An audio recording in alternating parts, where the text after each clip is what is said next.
Unlike many on the right, I do not have a visceral loathing of Jeremy Corbyn. Indeed, many times in this column I have defended him. Above all, this has been because I have believed that the grizzled old Leftie MP for North Islington is a refreshing contrast to the cynical and deceitful politics of Tony Blair and New Labour. During Blair's decade as PM, spin, manipulation and downright lying were everyday facts of political life. There was, too, a superficiality in his approach to serious issues. Jeremy Corbyn, by contrast, is a man of sincere, if terribly flawed, beliefs. He has been especially courageous on foreign policy. I believe he was right to oppose the Iraq War, which created bloodshed and chaos across the Middle East and led to the rise of Islamic State. He wisely opposed Blair's earlier Afghan misadventure, which led to the unnecessary loss of so many British and Afghan lives. Again, he was vindicated as one of only a dozen MPs who voted against Cameron's catastrophic decision to intervene in Libya and oust Colonel Gaddafi. I also strongly admire the way he has stood up for Palestinian rights, an unpopular stance at Westminster. All that said, Corbyn has behaved with grotesquely bad judgment in other areas. Above all, he has spent his entire political life supporting terrorist groups and governments hostile to the UK and our allies. He was wrong to meet leaders of the IRA, with blood on their hands from years of the murders of innocent men, women and children. Corbyn's defense was that it was important to maintain links with the IRA.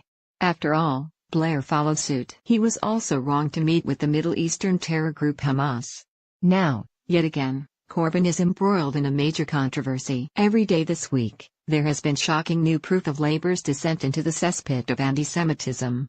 But then, I'm afraid, the ineluctable truth is that accusations of anti-Semitism have been directed at Corbyn ever since he became Labour leader. For my part, I admit, I felt that some of these claims were overplayed.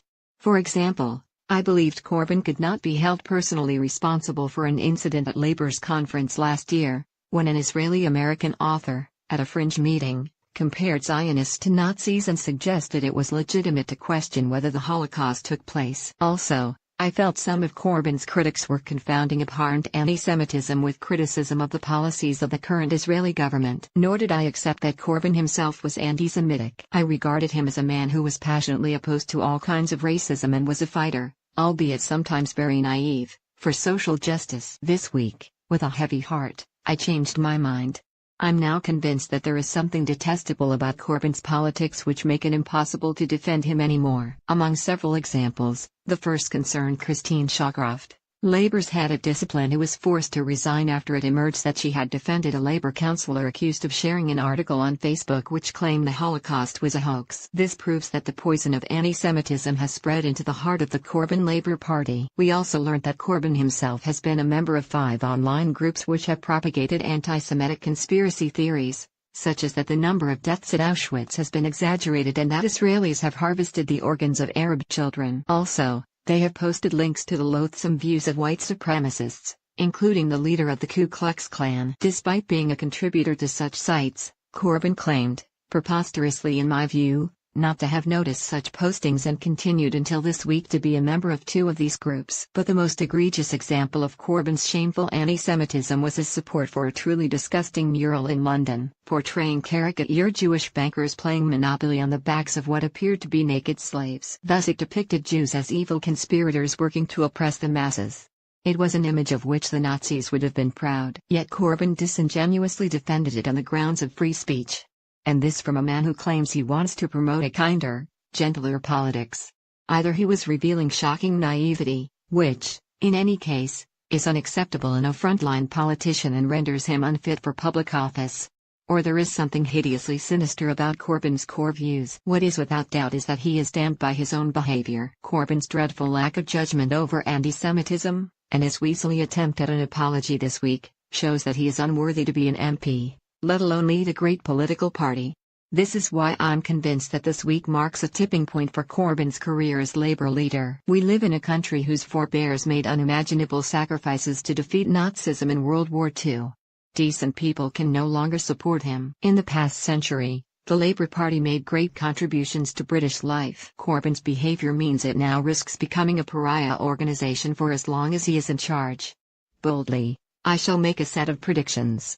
First, morally decent MPs such as Keir Starmer and the ambitious Emily Thornberry will soon conclude that they cannot serve under Corbyn. If that happens, I expect very many others to follow. Then, regardless of the iron-like grip momentum has on the party machine, I predict that Corbyn will be removed as leader of the parliamentary party. Inevitably, the party will then be engulfed in a bloody civil war, ending in a formal split. A similar rupture happened in the 1930s during the Great Depression, when one section of the party supported the austere economic policies of the Conservatives while the other rejected them and broke away to set up independent Labour under George Lansbury. Labour had to wait until 1945 to form a majority government. The situation today for Labour is far more worrying. The great danger is that the Corbynist rump turns into a fringe movement supported by the hard left, trade unionists, disgruntled public sector workers and local councils hijacked by momentum. This would be a tragedy for politics. Democracy requires a forceful opposition. The Labour Party of Keir Hardie, Clement Attlee, Harold Wilson and Aneurin Bevan was a great party that effected huge social change and gave voice to working people. The Labour Party of Jeremy Corbyn is a party of momentum, anti-Semites and Marxists. Tell me where the freaks at.